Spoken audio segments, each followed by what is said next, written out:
আলী ইবনুল মুবারক বলতেছিল, ভাই আমার হযরত, এই জন্যই বুঝি এই বছরের যে সমস্ত আমার হাজী ভাইরা আমার পার্শ্ববর্তী স্থান থেকে যারা হজ্জে কাবা জিয়ারত করার জন্য গিয়েছিল, তারাও তো অনেকে আমার সাথে সাক্ষাৎ করলো। কেউ কেউ সাক্ষাৎ করে বলতেছে, ও আলী ইবনুল মুবারক, ওই যে হজ্জে কাবা জিয়ারত করতেছিলাম, তুমি তো আমার পাশে ছিলে, তোমার সাথে একটু কথা বললাম, নামাজ পড়ে হঠাৎ করে আর তোমাকে দেখতে পাইলাম না, হঠাৎ করে কোথায় চলে গেছিলে? আবার বলতেছে আরেকজন সাথী ভাই আসছিল, আরেকজন সাথী ভাই বলতেছিল, যখনই রসুলের রওজা জিয়ারত করতেছিলাম, রসুলের রওজা জিয়ারত করার মুহূর্তে একই সাথে রসুলের রওজা জিয়ারত করলাম, হঠাৎ করে তাকাইয়া তোমাকে আর দেখতে পাইলাম না। এই কথাগুলো অনেকে বলতেছিল। আলী ইবনুল মুবারক বলতেছে, ও ভাই আমার, কিছুক্ষণ পূর্বেও তো একজন বান্দার ছিল যে কিনা এই বছর হজ্জে কাবা জিয়ারত করছে, উনি তো বলতেছিল, ও আলী ইবনুল মুবারক, হজ্জে কাবা জিয়ারত করার পরে রাসূলের রওজা জিয়ারত করার মুহূর্তে, রাসূলের রওজা জিয়ারত করার মুহূর্তে আমাকে তুমি একটা সম্পদের থলি দিছিলে, ও ভাই আমার, সম্পদের থলিটা তোমার কাছে রাখো, একটু পরে নিয়ে যাইবা, কিন্তু এই যে সম্পদের থলিটা আমার কাছে দিয়ে যে তুমি আসছো, তৎক্ষণাৎ তো তুমি নিতে পারো নাই, এই যে আমার কাছে আমানত, সেই থলিটা আমি তোমার কাছে এই মুহূর্তে দিয়ে গেলাম। চিল্লাইয়া বলেন সুবহানাল্লাহ। আলী ইবনুল মুবারক বলতেছিল, ও ভাই আমার, এই দৃশ্যগুলো শুধু ভাবতেছিলাম কি হচ্ছে কি হচ্ছে, আমি তো হজ্জে কাবা জিয়ারত করার জন্য পৌঁছাই নাই, তবে এই দৃশ্যগুলো মানুষ কেন এমন বলা বলি করতেছে, তবে এখন আর বোঝার বাকি নাই, আমার দিলের মধ্যে যে একটা পাওনা ছিল, আশা আকাঙ্ক্ষা ছিল, সেই আশা আকাঙ্ক্ষাটা আল্লাহ পাক রব্বুল আলামিন এমন ভাবে কবুল করেছে, তারা মনে করছে তাদের সাথে যেন আমি হজ্জে কাবা জিয়ারত করেছি, বলে সুবহানাল্লাহ। এই কথাগুলো সম্পন্ন হওয়ার পর আব্দুল্লাহ ইবনুল মুবারক বলতেছিল, ও ভাই আমার, এবার তুমি বলো কোন আমলের কারণে আল্লাহ তাআলা তোমাকে এত মর্যাদা দিয়েছে, যিনি দেশে থাকার পরেও হজ্জে কাবা জিয়ারত করার মতো সওয়াব পাইছো। শুধু তাই নয়, 6 লক্ষ মানুষের হজ তোমার কারণে কবুল হয়ে গেছে।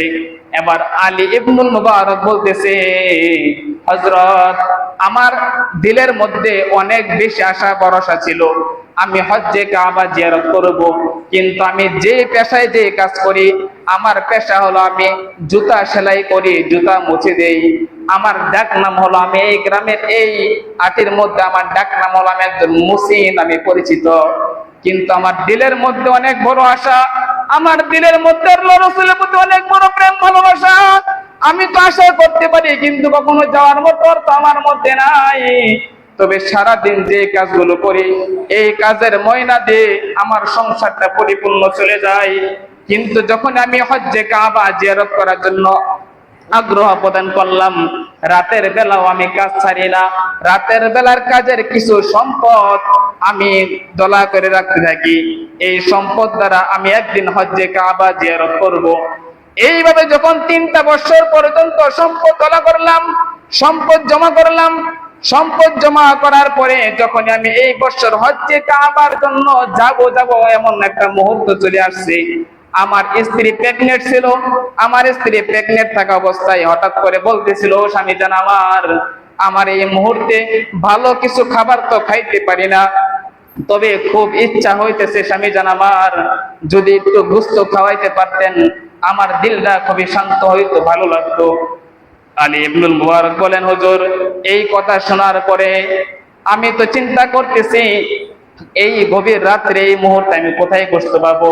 তখন আমার বিবি বলতেছিল, পাশের ঘরের অমুকে তো আজকে গোশত রান্না করছে, যার ঘ্রাণ আমাদের পর্যন্ত আসছে। এই কথা শোনার পর আলী ইবনুল মুবারক সেই বাড়িতে পৌঁছে গেছিলেন।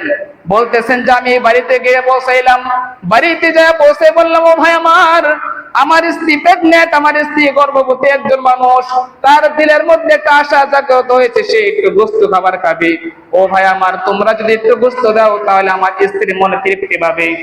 এই কথা শোনার পরে ওই ঘর থেকে লোকজন এসে বলতেছিল, ও ভাই আমার ঘরে যে গোশত রান্না হচ্ছে সেই গোশতটা আমার জন্য হালাল, তবে তোমার জন্য হালাল নয়, তোমার জন্য হারাম। আলী ইবনুল মুবারক এই কথা শোনার পরে আশ্চর্য হয়ে গেলেন, ভাই আমার, তুমিও মুসলমান, আমিও মুসলমান, যেই গোশত তোমার জন্য হারাম, তোমার জন্য হালাল, সেই গোশত আমার জন্য কেন হালাল হবে? তখন ওই ঘরওয়ালা ব্যক্তি বলতেছিল যে ভাই আমার ঘরের সন্তানগুলো, তাদের মা নেই, আমি বাবা হিসেবে তাকে লালন পালন করি। আমার ঘরে 3টা সন্তান, তারা ক্ষুধায় ছটফট করতেছে, কিন্তু তাদেরকে একটু খাবার মুখে তুলে দিতে পারতেছিলাম না।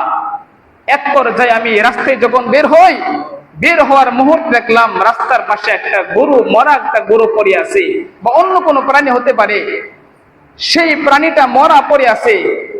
আমি চিন্তা করলাম, জীবন বাঁচানো যেহেতু ফরজ, সেই ক্ষেত্রে আমার সন্তানদেরকে এই মৃত বস্তু ছাড়া খাওয়ার মতো আর কোনো কিছুই নাই।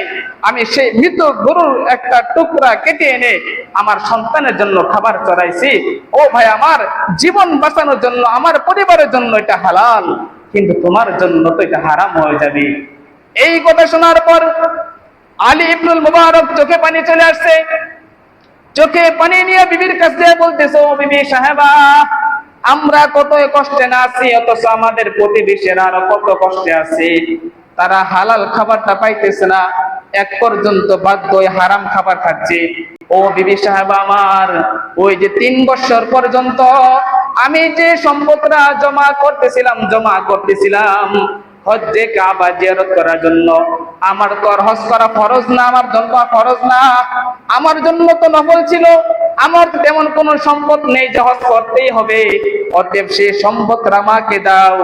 আমার সেই গরিব ভাই, যে ভাই হালাল খাবার খাইতে পারতেছে না, এই কথা বলে সেই সম্পদটা থলেটা নিয়ে ওই ব্যক্তির ঘরে পৌঁছায় দিলেন। বলতেছেন, ভাই আমার, আমি জীবিত থাকা অবস্থায়, আমার ঘরে সম্পদ থাকা অবস্থায় তুমি মুসলমান ভাই আমার হারাম খাবি, এটা আমার সহ্য হবে না, দাও নাও, এই যে আমার 3 বছরের অর্জিত সম্পদ আমি তোমাকে দিয়ে দিলাম, তোমার বাচ্চা কাচ্চাদের কিনে সুন্দরভাবে হালাল খাবার গ্রহণ করো। বলি সুবহানাল্লাহ।